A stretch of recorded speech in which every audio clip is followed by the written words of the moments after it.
I recently done some investigations and a lot of things I knew about the past and everything it all came together when I studied and learned about the Jesuits. So I've been studying it for the last few weeks and that's what this video is just going to kind of give you an overview of the history of the Jesuits. There's other videos that are 2 hours and 50 minutes, 3 hours, and they're great. And once you start them, you'll probably be able to not get away from them. But this is going to be about the Jesuits, and this is a symbol of the Jesuits. And I don't know exactly what it represents. It's got a cross and some nails and IHS. It looks like the sun. I'm not sure what all that means.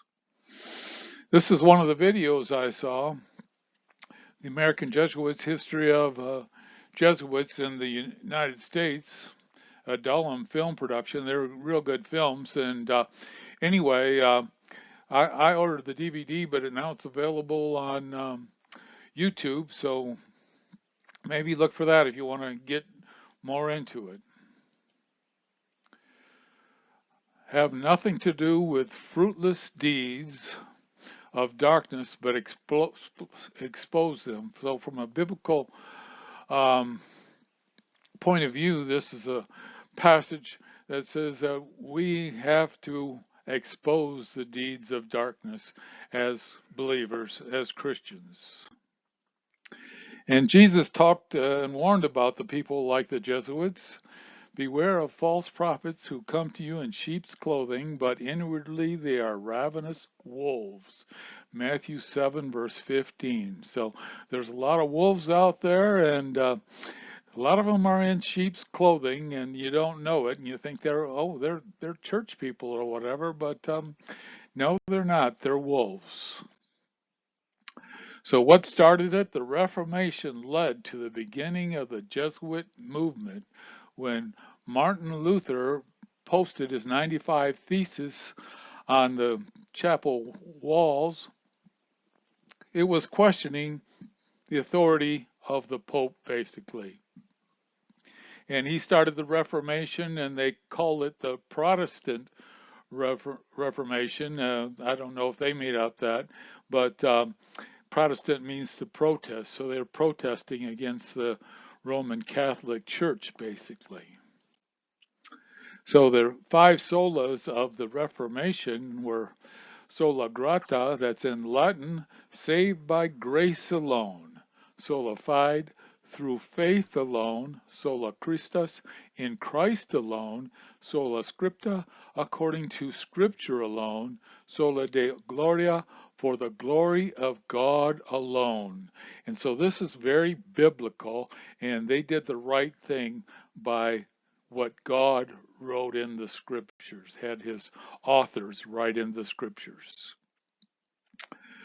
So the Jesuits was first approved by the Pope in 1540 as the Society of Jesus to launch their counter-reformation.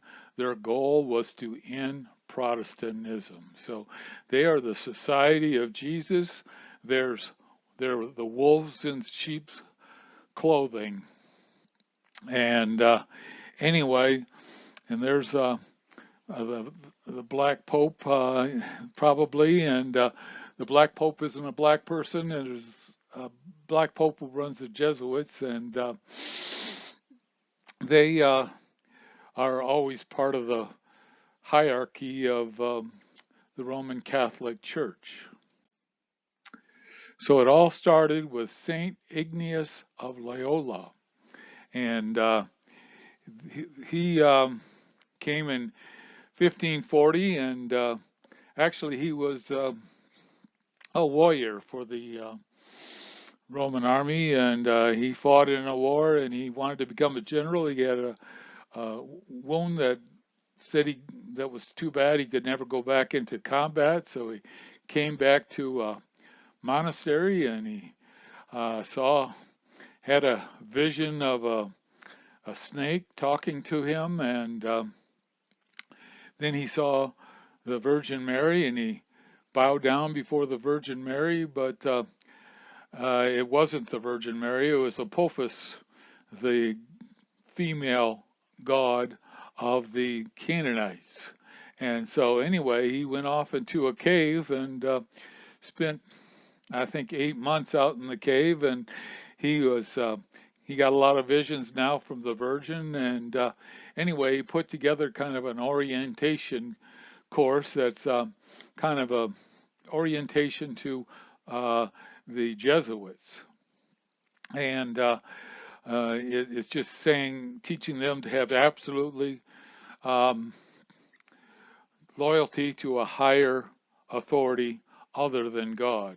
And his higher authority was Pope, but actually the Marines use the same thing, and they do it to their general, and use his same outline. So I guess it was a pretty good outline, and I think they still use it in some of the Jesuit high schools and different things. And that it's not such a bad thing. It's just that they should have an absolute authority of God over any other absolute authority on this earth.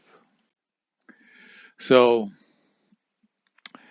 here's the classic reprint of the Secret Instructions of the Jesuits by unknown author.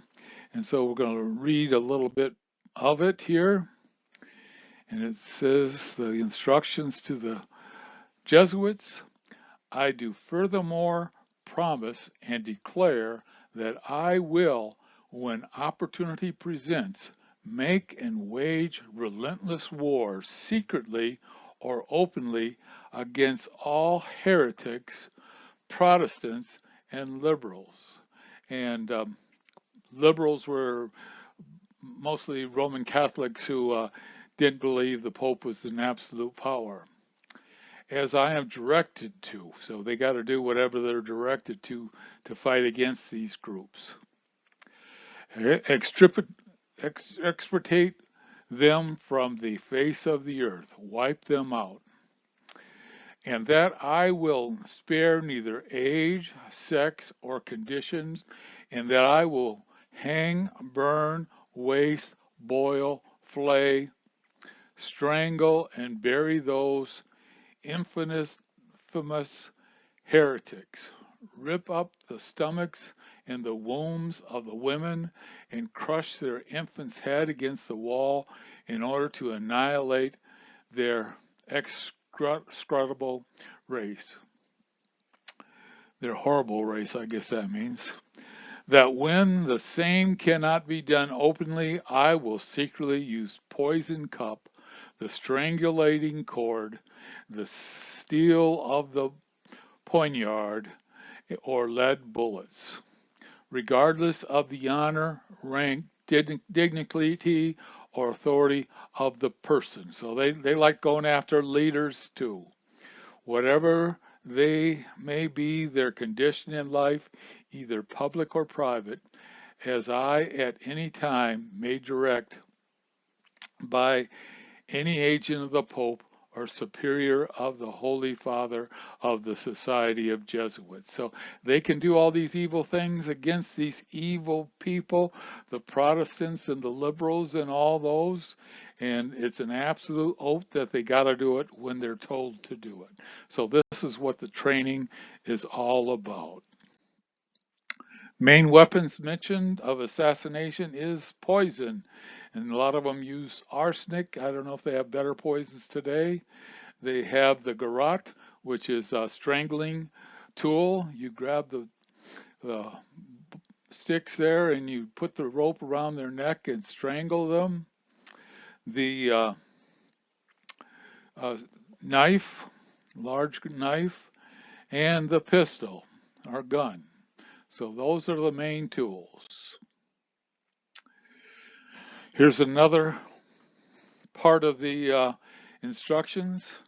You have been taught to insidiously plant the seeds of jealousy and hatred between states that were at peace, and incite them to deeds of blood, involving them in war with each other, and to create revolutions and civil wars in communities and provinces. And so this is kind of their calling for it. They want civil wars, they want countries to fight against each other, and this is their goal, especially the countries that have Protestants in them. They focus on controlling the leaders of country, the rich and influential people, and the religious leaders in Protestant and other countries to make them submissive to the Pope. So they want to take over the churches in these different areas. And I think today a lot of the liberal churches in our country have gone over to kind of the Jesuit thinking, not necessarily to the Pope, but to have the Jesuit thinking of battling against other people and starting trouble. Here's a great book in that YouTube movie, The Jesuits. Their moral maxioms that plot against kings, nations, and churches. And Jason Aiken Wiley. So they quote that a lot in their video, this book, and it's got a lot of good information in there.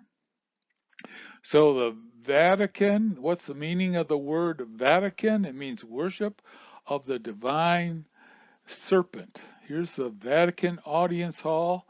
Outside view on the top there, you can see here's the mouth, and here's the eyes, and here's the top of it, and that's what it looks like, a snake.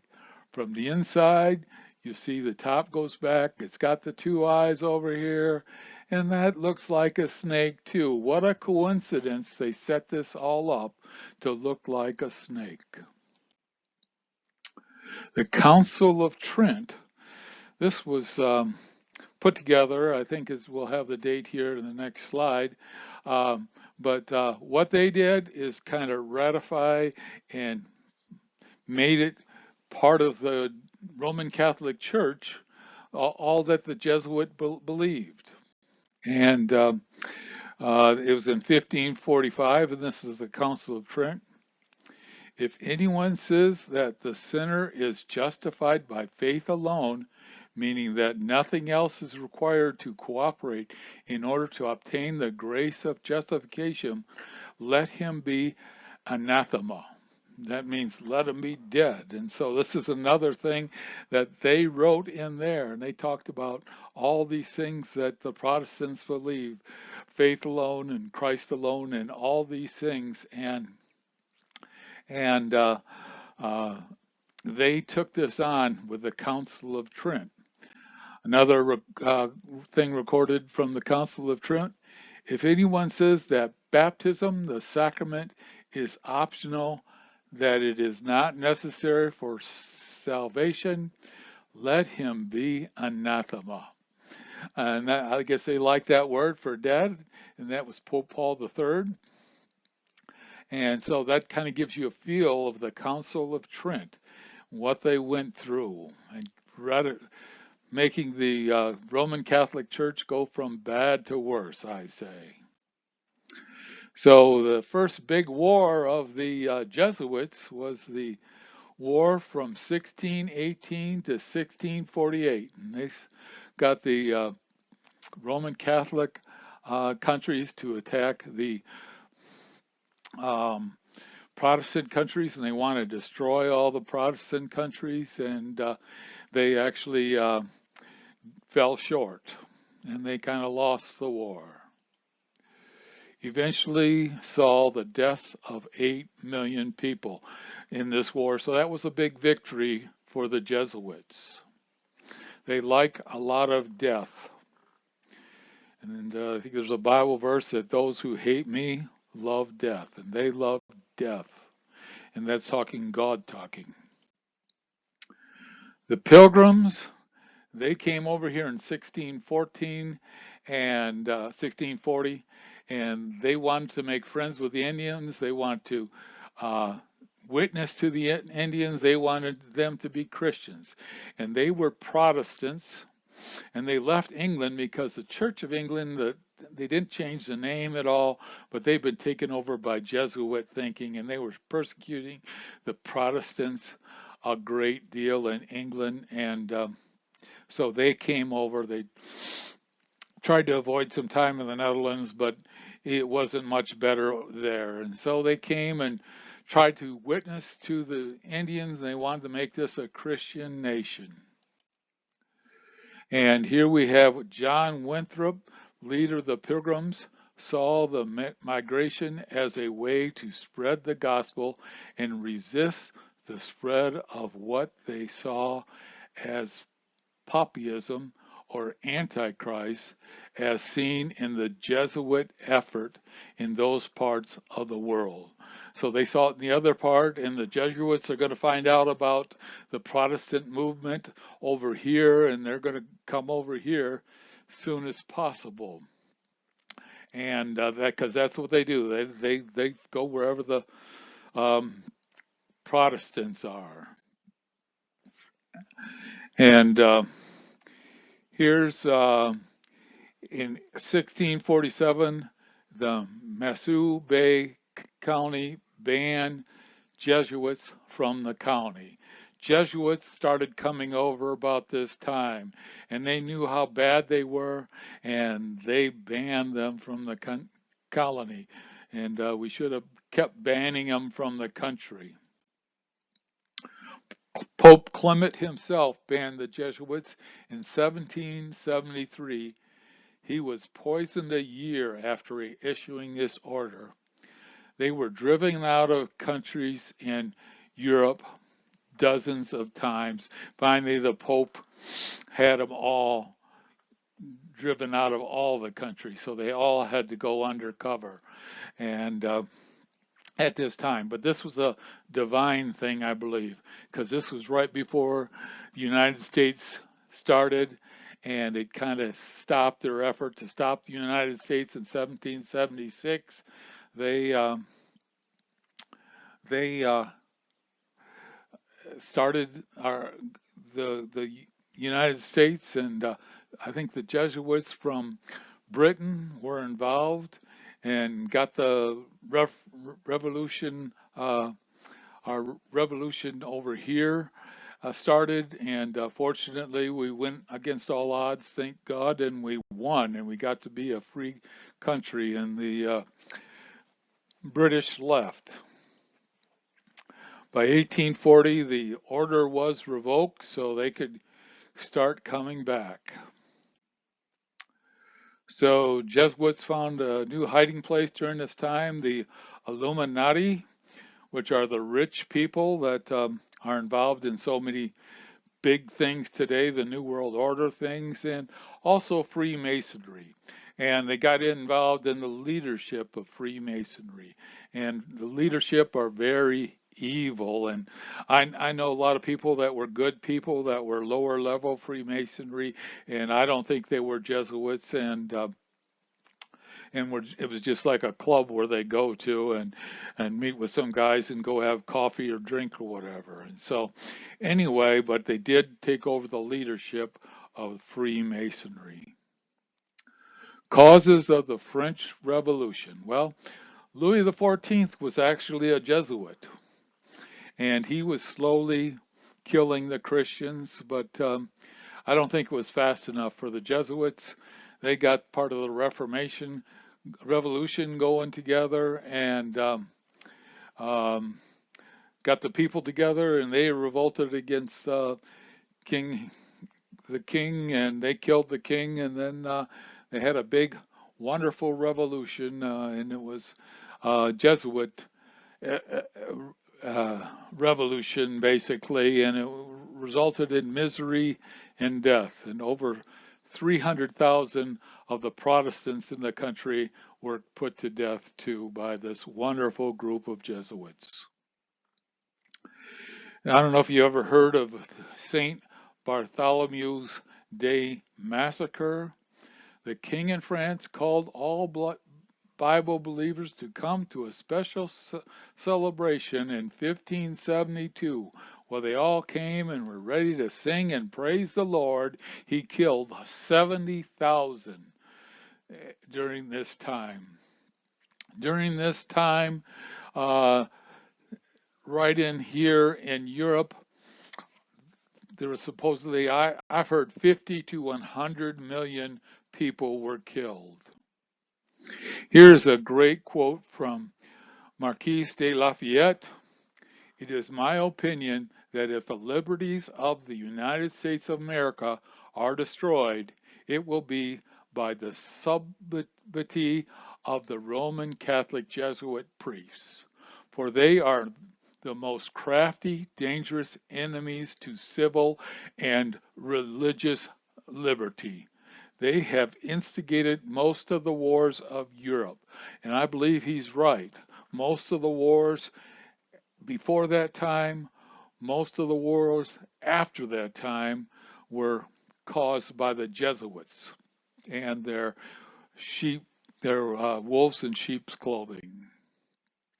Here's a few quotes from John Adams, and he investigated them, and we'll see that I think they eventually killed him. I do not like the late resurrection of the Jesuits. If ever any congregation of men could merit eternal perdition on earth and in hell, according to these historians, through, like Pascal, true Catholics, it is this company of Loyolas. So Loyola was the first one who started the Jesuits, and he saw the huge threat that they were. My history of the Jesuits is in 4 volumes. He wrote a lot about them. This society has been a greater calamity to mankind than the French Revolution or Napoleon's despotism and ideology. It has obstructed progress of the Reformation and the improvement of the human mind in society much longer and more fatally. And so he saw that. He didn't know that the French Revolution and Napoleon were part of the Jesuit movement too, but he just saw them as the worst ever. My history of Jesuits is not eloquently written, but it is supported by unquestionable authorities. It is very particular and very horrible. Their restoration is indeed a step towards darkness, cruelty, perfidy, despotism, death, and I wish we were out of danger of bigotry and Jesuitism. And so that's the big problem.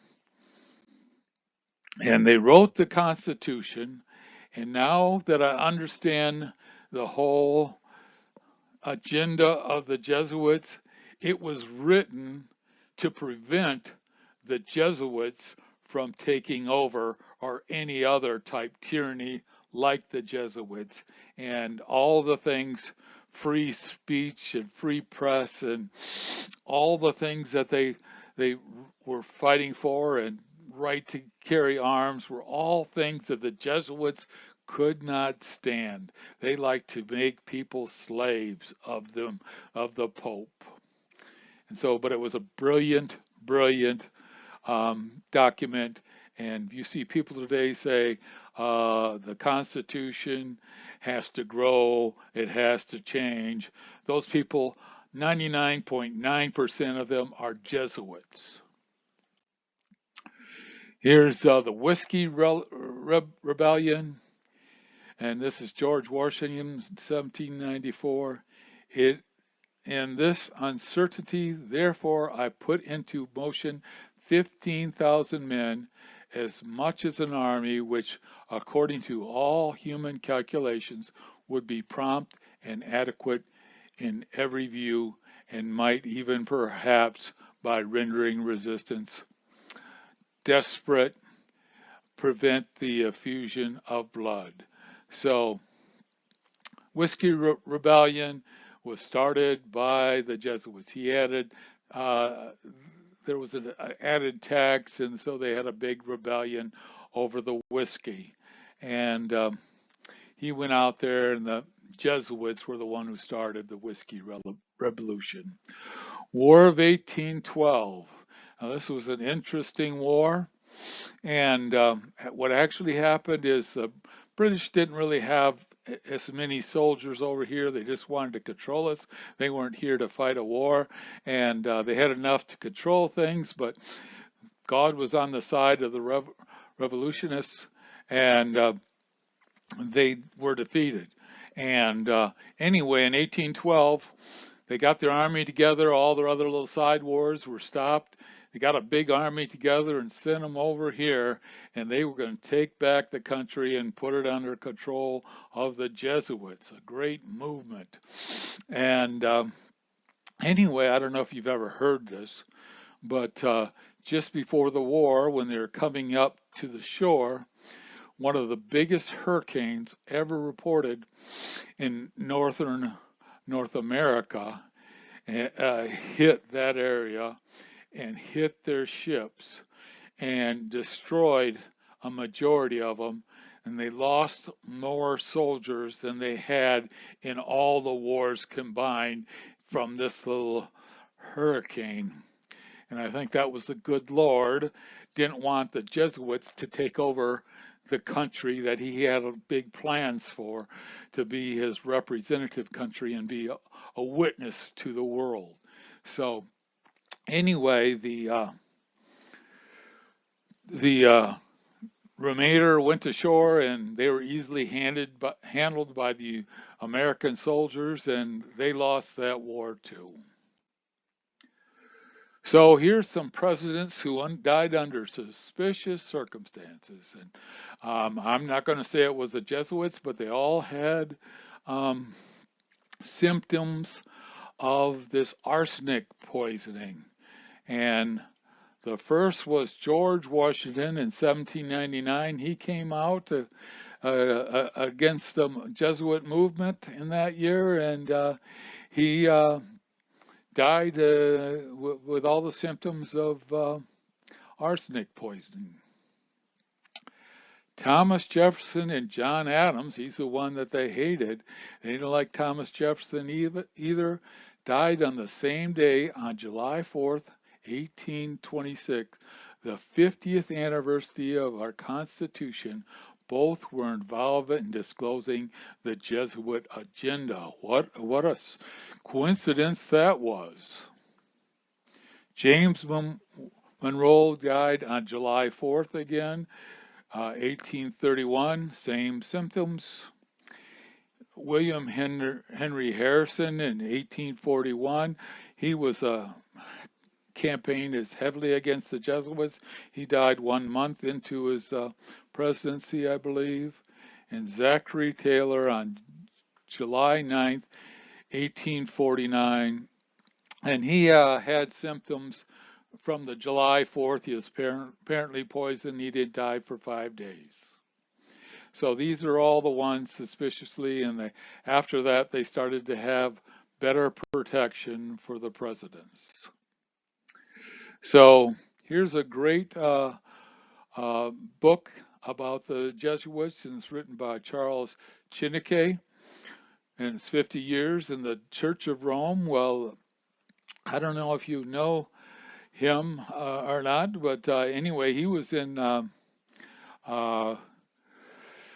Quebec, and he became the cardinal or bishop over there, and he got the whole country to kind of be reformed, and nobody was hardly ever drinking whiskey or anything, and he really did a great job over there. He came over here to Illinois and found out all these evil things going on with the Jesuit priests and all the problems, and anyway, he spoke out against them big time. And anyway, he was accused of raping a young woman. He never saw the woman before, and he went to trial in Illinois, and it was a pretty important big trial, and a lot of people came to see it, and he had a great lawyer named Abraham Lincoln. And Abraham Lincoln got him off, and he got a fair trial because of Abraham Lincoln. They became good friends. And Charles, he warned Abraham after the trial, he was crying, and Abraham Lincoln asked him, "Why are you crying?"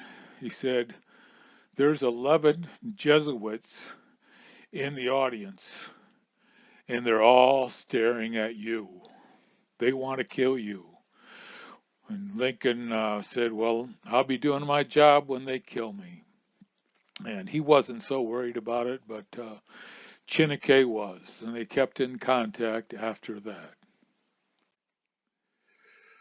The first shots of the Civil War were in Charleston Harbor. Who were they shot by? General Beauregard. General Beauregard, they were all sitting there, and there were kind of some friction was started by the Jesuits between the North and the South. And then this big first shot started, and it was started by a Jesuit, like they think the first shot in the Revolutionary War. And so this started the whole war and got it all going. And anyway, nobody wanted a civil war, but this started it all, and the Jesuits did a good job of starting another civil war. The American Civil War of 1861 to 1865 would never have been possible without the sinister influence of the Jesuits. And that's an expert named Abraham Lincoln. I think he knew about the Civil War. And we know more about it now, and I think, amen, you're right, President Lincoln. Stonewall Jackson, he was a great Protestant, a great general. He did wonderful things. He got higher in rank, and then his underly generals weren't doing what he said. He had them court-martialed. He got in trouble, and he didn't care. And then one night, he was in his camp, and some strange soldiers came up. They were Confederate soldiers, and he got shot by friendly fire. He didn't die, but he was seriously injured, and then he went back and was recovering, and he died of arsenic poisoning, apparently, later on. They didn't like this guy who had a solution to the Civil War. He knew the solution. And it wasn't Pickett's charge. It was a different one to slide troops into North America, take over cities, and make them surrender. Well, that's exactly what the North did. And Sherman's march to the sea, he went down there and did exactly what um, uh, Stonewall wanted to do. And anyway, but the interesting thing is, he went down and he went through only Protestant areas when he went down to Savannah and killed a lot of people. And this was what brought the end, the final blow to the South. And and they had to surrender. It would have been for the North if Stonewall had done it, and instead it was for the South. But I think Sherman was a Jesuit and didn't want to hurt any of the Roman Catholics. Then we had the big assassination of Kennedy, and John Wilkes Booth. He, unfortunately, Lincoln had Secret Service at the time, and they were guarding the door, but for some reason they weren't there. And he got in and shot him, and he jumped over the wall, and he said, "Death to tyrants." So anyone who went against the Pope was a tyrant, and he turned out to be a Jesuit. They thought he was a lone wolf, but he was with a whole house full of Jesuits that were hardcore Jesuits. And one got away, and the son of the mother, and he went to the Vatican, joined the Vatican Army, and he was later brought back, but found not guilty, and he taught in a university. So the murder of Abraham Lincoln, planned and executed by Jesuit priests by Charles Chineke again. And this is what he brought it all together. And this was a friend of Lincoln. They stayed in touch. He gave him advice during the war. And and so he brought this all together after the assassination. The Battle of Pueblo fought in May 5th, 1862. Well, this was the French. The Jesuits had a big idea. They were going to have the French come and take over Mexico and fight the army of Mexico. And but fortunately, on May 5th, 1862, they fought back the French and they retreated. And so that's why we have Cinco de Mayo in our in our country sometimes, but that's where they have it in Mexico, remembering this great defeat. Later, the French backed off and were waiting to attack again, but then the Civil War ended. They were going to take over Mexico, join the South, and take over North America, including Canada, and make it all a big Jesuit state. Later, the Americans, after the Civil War, came down and helped run them out of the country, helped the Mexicans. Here's a quote from Samuel Morse. He invented the Morse code. The Jesuits are a society, a sort of Masonic order with superadded features of revolting odiousness and 1,000 times more dangerous. He recognized the problem with the Jesuits. He could read the code of the wolves in sheep's clothing. Charles Darwin created the theory of evolution. He was also a high-level Freemason, meaning he quietly worshipped Lucifer, Satan. Conclusion, the theory of evolution was created by high-level Satanists. And actually, the Freemasons helped promote his book. The publishing company didn't want to promote it. They put pressure on them and they produced it. And then the Freemasons and then the Church of England took it over and started to spread the books. All the countries that were pro Freemasonry, pro the Jesuits bought the books. Germany was #1, and the Freemasonry loved the idea of undermining the truthfulness of the Bible, which is what evolution does. And the Church of England, they had the power. They taught, they were the ones who ran the colleges in England, and they had all the English teach Charles Darwin of evolution in all the schools as a fact, as a settled science. And and that was part of the big lucky move for Charles Darwin. That's him showing two signs of the Freemasonry. Father of evolution and founder of modern day science, as well as known Freemason, Charles Robert Darwin, given the hidden hand gesture to the satanic elite. After all, they were the ones funding Darwin and pushing the evolution agenda in today's society. So you see, you can't see his one hand, and that's a sign of a higher level Freemason. And if you look at some of the pictures in some of the soldiers in different wars, when they're hiding a hand, you know they're a Jesuits. And in that video I saw, they had a bunch of them. And here was a Jesuit priest. Darwin's evolution was in big trouble, starting to fall apart, and he came up with Piltdown Man.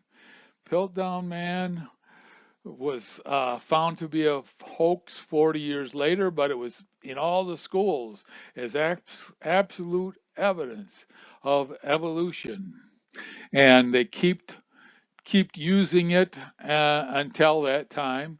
And I think other Jesuits presented other fake evolution evidence, and I think they still are today.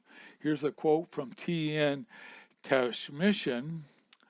Scientists who go about teaching that evolution is a fact of life are great con men. The story they are telling may be the greatest hoax ever. In explaining evolution, we do not have one iota of fact. They got a lot of fake evidence, fake interpretation of evidence. They don't have any evidence, not one iota of evidence. It's a story from Satan. Henry Morris, evolution is the root of atheism, communism, Nazism, behavioralism, racism, economic imperialism, militarism, libertarianism, archaism, and in all manner of anti-Christian systems of belief and practice. So it was the root of atheism, and atheism grew. They became intellectually fulfilled atheists. Communists, they started the communist movement. The Jesuits they got the communist movement with Marx going and got it in Russia with Lenin, and we'll see Stalin. And Nazism, they got Hitler elected. And we'll talk more about that. And all these other evil things were the result of this satanic idea. Here's Otto von Bismarck. He's a smart guy. He banned the Jesuits from Germany in 1872. We will not submit to the Vatican Jesuits. And he knew they were trying to take over his country, and they went undercover, and after he died, they started taking over their country. Here's World War I. Assassination may lead to war. Austrian Archduke is killed. Believe that the emperor will die. Gigantic murder plot is feared. Well, they're right. It was a gigantic plot by the Jesuits to start a big war, and they succeeded in World War I. They actually thought they were going to start up the 30-year war again and try to wipe out the Protestants in World War I. Well, it didn't last, and their side again lost. So the communist movement with Lenin, they got sick of Lenin and they got rid of him, and Stalin was better, and he took over, and he was a great Jesuit. Interesting, billions lost in the new stock crash. It should be the New York stock crash, but the new stock crash.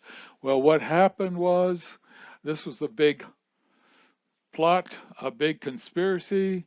It was run by Joseph Kennedy, and what happened, the Jesuits pulled out all their money from the stock market, and that started the crash, and everybody else started the crash. And when everything was way down and they knew the bottom was there, the Jesuits went back with their cash and started buying out all these.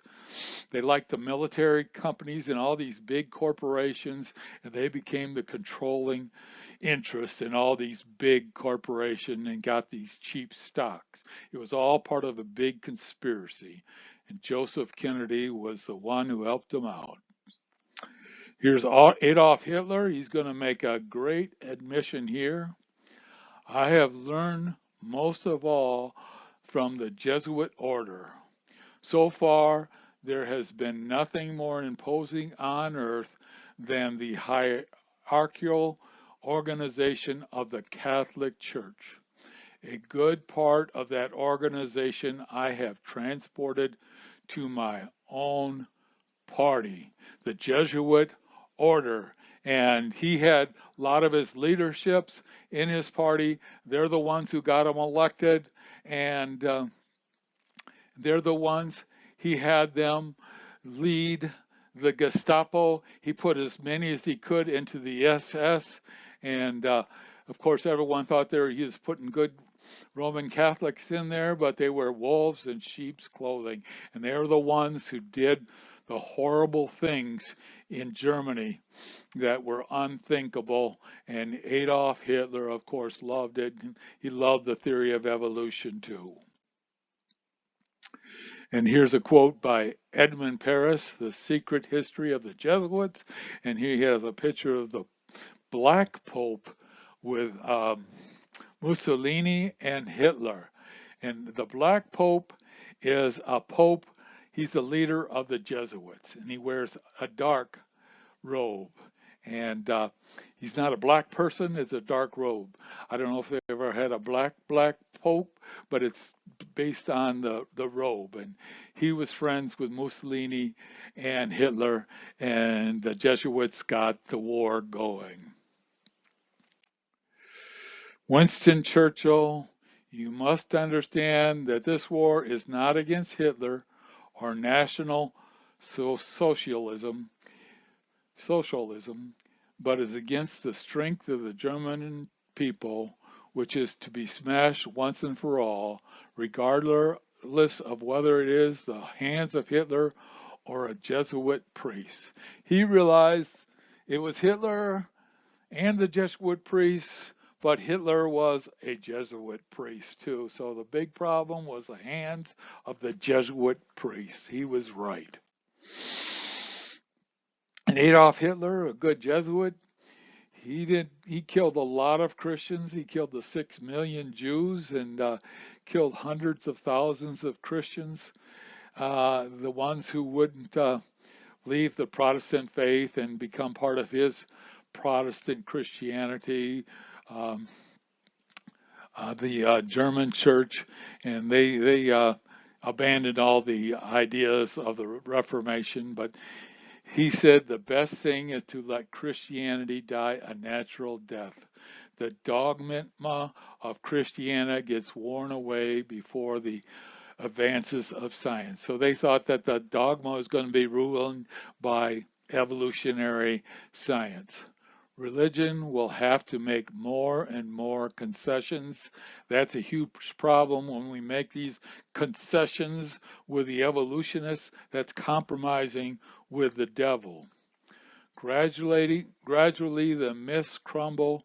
All that's left is to prove that in nature there is no frontier between the organic and the inorganic. So he wants them all to become basically naturalists or materialists. And he's looking forward to that happening in the next generation. Another interesting war during the war was Serbia and the Serbs in World War II. So there was a battle in Serbia, and the Nazis helped them, and they defeated the Serbs, who were the more Orthodox Christians, and then the Jesuits showed them how to cut them up and the way they should be treated according to Jesuitism, and they learned how to do that too from the nice Jesuits there. Here's Wild Bill Donovan. He was a hero in World War II, and he became the OSS leader and the early CIA. And so we had a good Jesuit over there. He got as many Jesuits in, and he had the Jesuits train in Georgetown University, which is in Washington, D.C., which is a Jesuit college, and it basically became a Jesuit organization. It's the Office of Strategic Services, the OSS is what it started as. Castro, he was a good Jesuit, and he came from nowhere to take over the country, and guess who helped him? The Jesuit movement had taken over. And anyway, this evil man got in power and ruined the country. The Jesuits in the deep state in our country, it's the CIA, the National Security Agency, the Federal Bureau of Investigation. The leadership has been taken over. The Department of State, Jesuit Heritage Month at Georgetown University. They're all big part of it. And Trainer Award Ceremony honoring CIA Director William J. Burns, Georgetown University. And so he was another Jesuit. They kept Jesuits in charge of the CIA. So this is the deep state fighting against the good people in the country. Here's 3 people who were assassinated by bullets. John F. Kennedy, we're starting to learn more about him, but they're not going to release anything that will connect his death to the Jesuits or the CIA. Robert Kennedy, he knew a lot about it, and he was going to be president. If he got to be president, he was going to take care of the CIA, basically, and all these who killed his brother. But mysteriously, he died by this strange guy who didn't even know how to shoot a gun, I believe, but somebody there shot him. Anyway, and then we have Martin Luther. He was a preacher, and they put out a lot of propaganda about him that I don't think is true. And anyway, they're the ones who had him shot. It was a big setup. And the reason was he wanted to unify everybody, and the Jesuits like to divide everybody and get hatred between the different groups. That's what they're all about.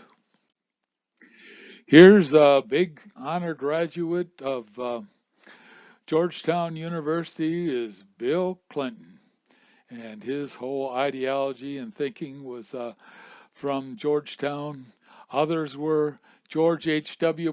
Bush was on top of the CIA, and they had him be Reagan's vice president, and he didn't do so good as president, but when Reagan was doing some great things, he got shot, and I think that it was a setup, and fortunately, he survived, but he was a little more calm afterwards and listened to George H.W. a little bit more.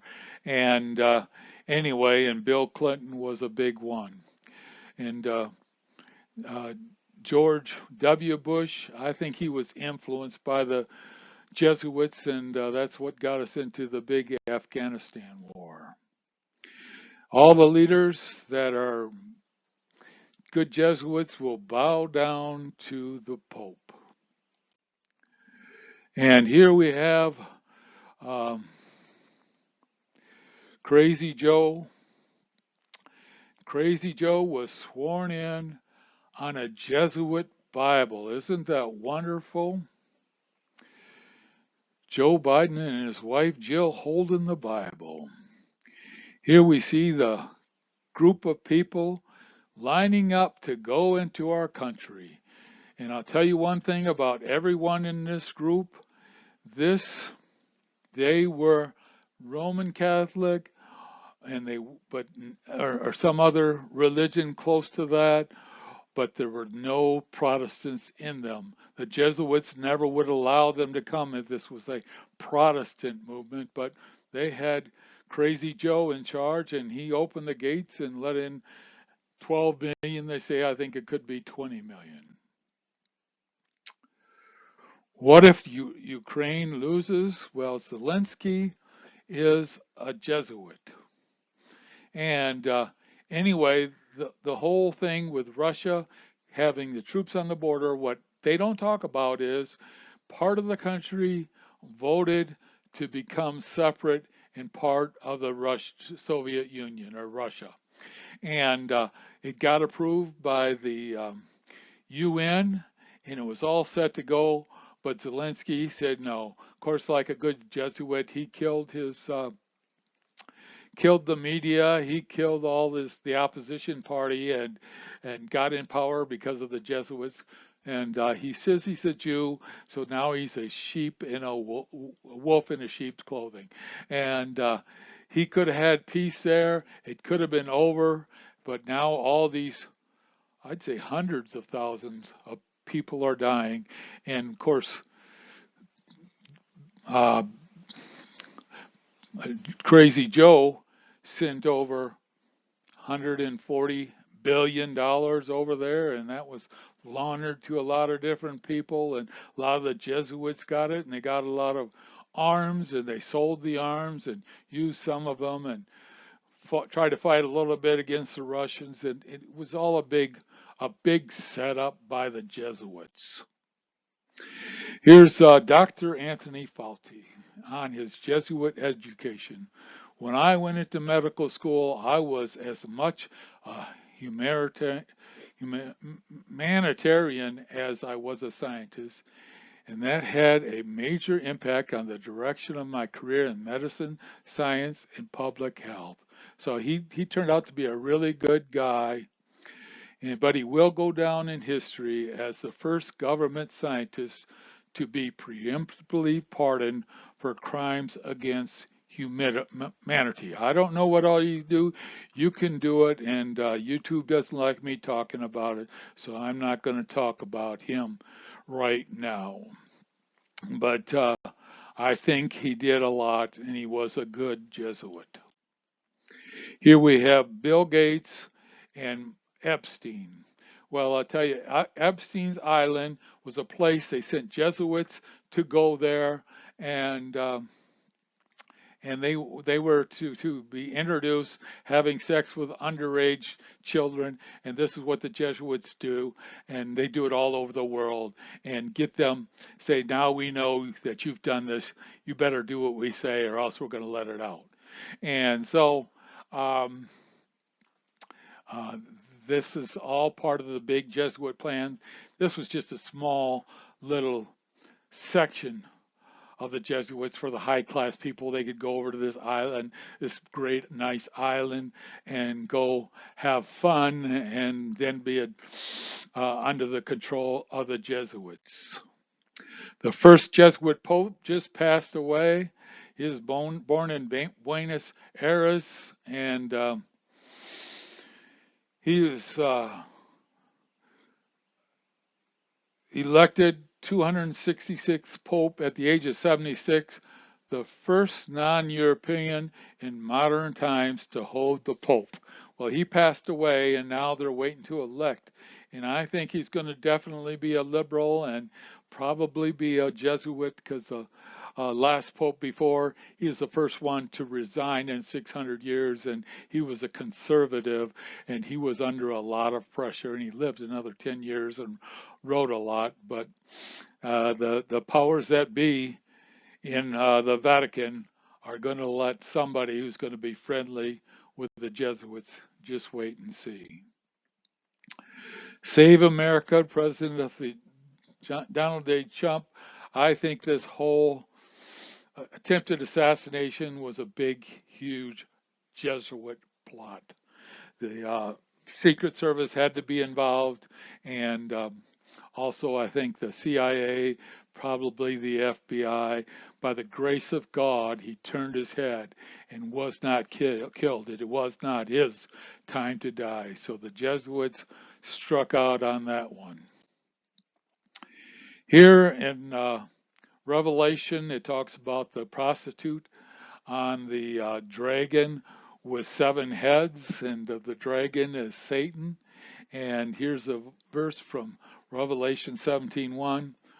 One of the 7 angels who had 7 bowls came and said to me, come, I will show you the punishment of the great prostitute who sits by many waters. So she has influence all over the Gentile world, with her kings of the earth committing adultery, and the inhabitants of the earth intoxicated with the wine of her adulteries. I saw the woman was drunk with the blood of God's holy people, the blood of those who bore testimony to Jesus Christ. So this Jesuit leader is going to be the big killer of the Protestants that are still around in England and in the America during the Reform, the time of tribulation, the last 7 years. And so here's a couple final words of Freemasons. Anthony LaVey, oh my, what have I done? There's something very wrong. There's something very, very wrong. There's something very wrong. And Aleister Crowley, I am perplexed. Satan